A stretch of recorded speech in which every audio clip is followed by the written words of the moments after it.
उसको चलाने का बहुत बड़ा आंदोलन हमारी पार्टी ने चलाया था,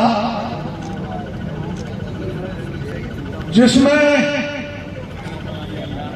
हमारी बगल में हेमराज जी बैठे हैं, हमारे ओम जी बिरला, भवानी सिंह राजावत, प्रहलाद गुंजल, खींची साहब को क्या नाम है, योगेंद्र खींची, चुनाव लड़ रहे थे, क्या कर रहे थे। अब मैं ये लोग हंस रहे हैं। हमारा एक भाई जो हमारे साथ सीमेंट फैक्ट्री के आंदोलन में था, मेरे को दुख है कि वो शांति धारीवाल के चक्कर में आ गया।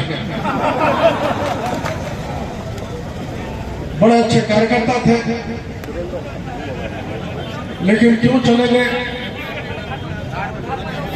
समझ से बाहर है, मैं उसमें नहीं जाना चाहता। मैं ये चुनाव ना डॉक्टर केवड़ीलाल का है, ना ओम बिरला का है, न बगल के सिद्धू जोशी का है, न दुष्यंत का है। ये चुनाव नरेंद्र मोदी को तीसरी बार 400 पार करके सत्ता में बैठाने का चुनाव। अब मोदी जी ने नारा दिया, अब की बार तो कांग्रेस क्या करने लग गई? कांग्रेस जातियों से जातियों को लड़ाने लग गई। हाँ झूठा भाई। गुजर से मेरे को, राजपूत को जाट से, माइनॉरिटी को भगाने लग गई। और सबसे बड़ा खतरनाक कांग्रेस ये खेल रही है, एसटी एससी के भाइयों को घरों में, कॉलोनी में जा रही है, चुपचाप भेड़िए बन के जाते हैं और ये कहते हैं मोदी आ गया तो तुम्हारा रिजर्वेशन खत्म हो जाएगा। संविधान को बदल देने, मोदी जी का कल बाड़मेर का बयान इधर अखबारों में छपा होगा। उन्होंने कहा है कि साक्षात बाबा अम्बेडकर भी यहां पर आ जाए तो संविधान को नहीं बदला जा सकता।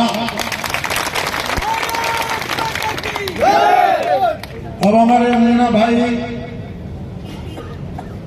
कुछ ज्यादा बहके हुए हैं।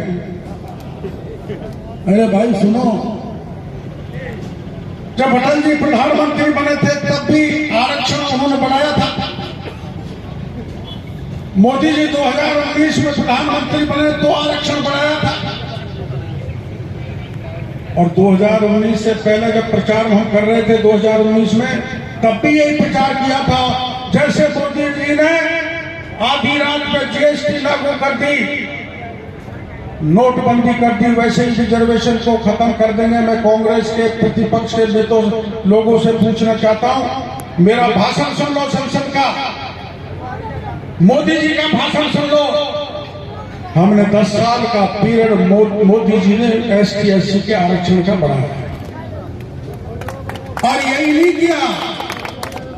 गरीब की कोई जाति नहीं होती, वो ब्राह्मण में भी होता है, बढ़िया में भी होता है, जोगी में भी होता है, कुमार में भी होता है, सवर्णों में भी होता है। उन्होंने 10% का आरक्षण उन गरीबों को देने का काम किया। मोदी जी की नजर में 4 जातियां हैं, सबसे बड़ी जाति गरीब है। गरीब, जवान, किसान, महिला, और महिला का सशक्तिकरण का नारी वंदन बिल जो बिल लाए विधानसभा में 33%। अगले चुनाव जब होंगे लोकसभा के तो हमारी 33% बहन बेटियां लोकसभा और विधानसभा में बैठेंगी। ये काम किया है तो मोदी जी ने किया। कहां तक गिना है? दिल्ली से बंबई तक जो हाईवे जा रहा है, क्या अभी आपने सोचा था कि दुनिया देश का सबसे बड़ा हाईवे दिल्ली से बंबई तक जो दौसा, सवाई माधोपुर, कोटा, बूंदी सबको टच करता हुआ जा रहा है। न्यारे नारे होंगे इस इलाके के, उद्योग लगेंगे। और आपके इलाके में तो मैं देखता रहा था नहरें, लेकिन मेरा इलाका प्यासा है। मेरे इलाके के लिए, आपके इलाके के लिए भी और राजस्थान के 21 जिलों के लिए मोदी जी ने 45,000 करोड़ रुपए की चंबल की पानी की ERCP योजना को शुरू कर दिया है।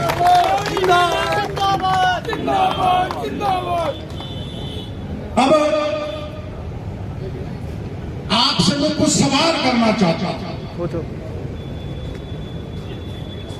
मैं सवाल करना चाहता हूं, आप बताओ, देश को आगे प्रधानमंत्री ले जाएगा कि राहुल गांधी ले जाएगा?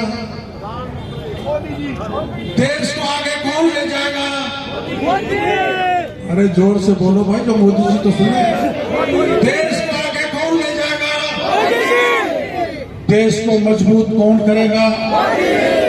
देश से भ्रष्टाचार कौन खत्म करेगा? भ्रष्टाचारियों को जेल में कौन भेजेगा? बहन बेटी की इज्जत लूटने वालों को जेल में कौन डालेगा? पाक ऑक्युपाइड कश्मीर पे कब्जा कौन करेगा? 370 की धारा हटाने की हिम्मत किसने की? आर्थिक आधार पर आरक्षण किसने दिया? ST/SC का आरक्षण किसने बढ़ाया? पुलवामा के बाद पाकिस्तान में घुसकर पाकिस्तान की सेना का और पाकिस्तानियों का मनोबल तोड़ने का काम किसने किया? नेले पे ढेला किसने मारा? और चीन जो अपने आप को दादागिरी करता था, गलवान की घाटी में सख्त जवाब किसने दिया? तो भाई मेरे को आने की जरूरत क्या पड़ गई प्रचार करने की? और मोदी जी ने बहुत बड़ा काम किया। वो क्या किया? राम मंदिर तो बना दिया, लेकिन कोटा के लिए क्या दिया? कोटा के लिए तीसरा सबसे बड़ा पद लोकसभा अध्यक्ष ओम बिरला को बना के दिया, जो आज तक कोटा को ऐसा पद नहीं मिला। तो कोटा के मान सम्मान के लिए, देश के मान सम्मान के लिए, मोदी जी को ताकत देने के लिए, देश को विश्व पटल पर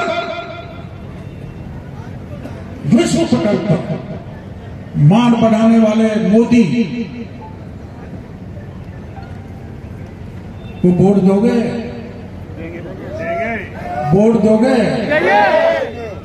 और यहाँ पर विशेषकर ST/SC के भाई मैं कहना चाहता हूँ, हमारे तो SC के पूर्व विधायक भी बैठे हुए हैं।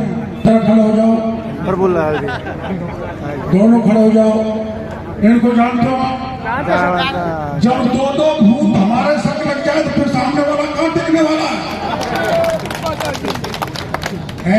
ST का मैं हूँ, SC का ये है भाई। बाकी के भाई तो समझ रहे हैं, लेकिन हमारे गरीब सीधे साधे भाइयों को बहकाने में लगे हुए। क्या आप मेरे, हाँ एक भूत और बैठा हुआ, खड़ा हो जाओ। हेमराज जी एक भूत और। तो आप मेरे भाषण पे भरोसा कर सकते हैं कि जो षड्यंत्र कांग्रेस चला रही है कि ST/SC के आरक्षण को मोदी आएगा तो खत्म करेगा, नहीं। मैं आपको इसी बात की गारंटी देने आया हूं। कल मोदी जी ने मेरे को कहा था कोटा में जाओ और गारंटी देके आओ कि आरक्षण के साथ किसी प्रकार की छेड़खानी नहीं की जाएगी। ये मोदी जी का संदेश मैं आपको बीच में देता हूं। और वो कांग्रेस कौन है, कैसी है? राजस्थान की कांग्रेस कौन है, कैसी है? पायलट साहब, गहलोत साहब पूरे 5 साल लड़े, और मैं भी पूरे 5 साल तक लड़ा। चाहे मास्टर का पेपर हो, चाहे सब इंस्पेक्टर का हो, चाहे लेक्चर का हो, चाहे JN का हो, चाहे थानेदार का हो, चाहे DSP का, चाहे हो राजीव का हो। और मैंने प्रमाण दिए थे कि ये कर्मचारी, RPSC का चेयरमैन, ये माध्यमिक शिक्षा बोर्ड का चेयरमैन, और फला फला एमएलए और फला फला मंत्री इसमें बोले गहलोत साहब जांच करो। गहलोत साहब ने जांच नहीं की। मोदी जी आए थे नवंबर में 2023 के चुनाव में विधानसभा में और कह के गए थे जिस किसने भी भ्रष्टाचार फैलाया है और पेपर लीक किया है उनको पाताल से भी निकाल के जेल के सीटों में भेजेंगे। आपने कभी सुना है क्या जो थानेदार थाने पर बैठ कर रौब झाड़ता है? 38 थानेदारों को भजनलाल सरकार ने जेल के सीटों में भेज दिया, जेल की हवा खा रहे हैं। और ये जवान जो चारों तरफ खड़े जो पेपर लीक के कारण को लूटा गया, ठगा गया, इनका भविष्य खराब किया गया, मैं आपको कह के जाना चाहता हूं, चाहे मास्टर का मामला हो, चाहे सब इंस्पेक्टर का मामला हो, चाहे आरएस का हो, चाहे किसी भी परीक्षा होता हो, चाहे बड़ा नेता हो, चाहे एमएलए हो, अभी तो हम एमएलए और मंत्री को नहीं डाल रहे हैं, इसलिए नहीं डाल रहे हैं कि चोर शोर मचा रहे हैं। सब चोर एक हो रहे हैं। ईडी से बचाओ, ईडी से बचाओ, जनता के बीच में जा रहे।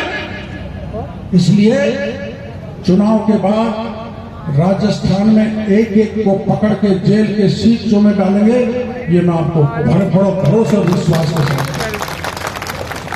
या तो उस सरकार में, पिछली सरकार में आपने देखा, मैं 10 दिन तक वीरांगनाओं को लेकर बैठा रहा जयपुर में और एक ही मांग थी कि पुलवामा में जो शहीद हुए राजस्थान से 5 लोग, एक कोटा सांगोद की थी। सरकार के मंत्री गए थे सांगोद में, तो धारीवाल गया था, प्रमोद भाया गया था, सब पहुंचे थे। सबने जाके कहा था आपका सब शहीद देश के लिए हुआ है, आपके कॉलेज का नाम करेंगे, चौराहे पे मूर्ति लगाएंगे, नौकरी देंगे।